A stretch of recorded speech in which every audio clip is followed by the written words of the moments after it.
ำแดนดินบ่ให้น้ำตาพี่น้องนั้นไหลล่วงลิ้นถึงเลือดทหารจะสิ้นขอแผ่นดินเหล่านี้สิ้นมาใส่สมบูรณ์ทินข้าอยู่เป็นที่มั่นเป็นเมืองตั้งทัพทินฐานเหล่าทหารเฮานั้นถึงกูจะสูงหน้าผาที่นั่นจะสั่นข้ายังบ่เคยได้หวั่นต่อหมู่มารผู้มาหาวีอยู่จอมภูผาลมพัดมาเมฆทั่วไหลผ่าน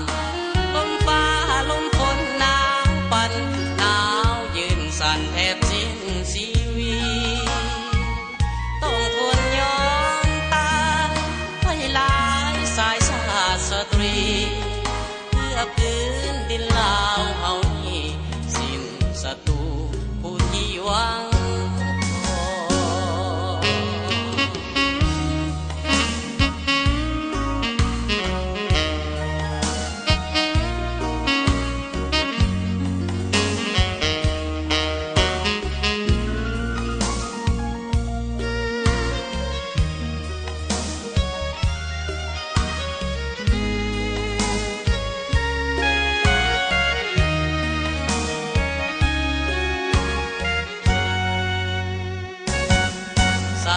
สมบูรณ์ทินข้าอยู่เป็นที่มั่นเป็นเมืองตั้งทัพทินฐานเหล่าทหา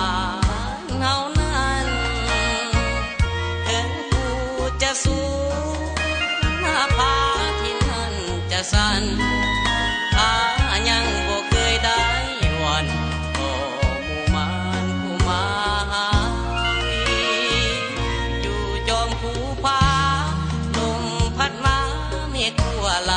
ผ่าน